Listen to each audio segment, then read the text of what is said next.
if Christianity were true, and it meant you had to give up everything to follow God, would you want to know the truth?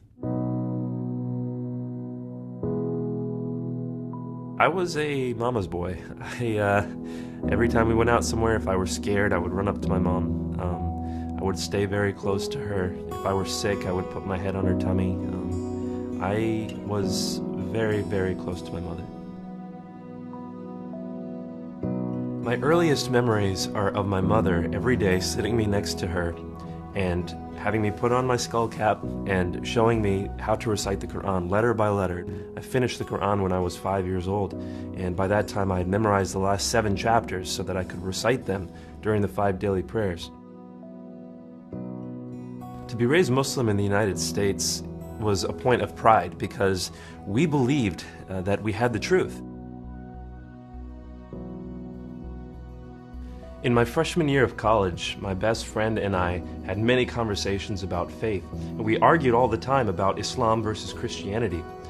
But one specific day, he pulled me aside and he said, "Nabeel, if Christianity were true, and it meant you had to give up everything to follow God, would you want to know the truth?"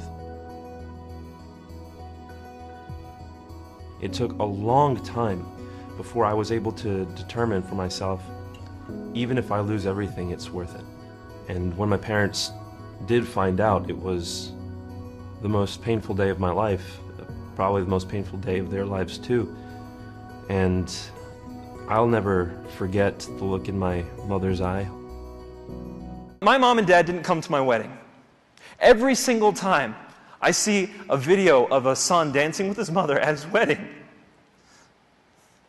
I have to think that it was worth it. Every time I see parents lovingly hug their children and say, "We're proud of you," I have to think it was worth it. Because it was worth it. And if I have to die the same kind of death that Christ died in order to proclaim this message of hope to other people who are here, that would be the greatest honor I could ever have. You know, we sent 1 missionary per million Muslims into the rest of the world over the past few decades, and God looked at us and said, "Well, since you're not going, we're going to bring them here." God left us here for the specific purpose of loving others and leading them to Christ and sharing God's love with them and letting them know what it means to be loved by God. That is why we're here. That is why we're here.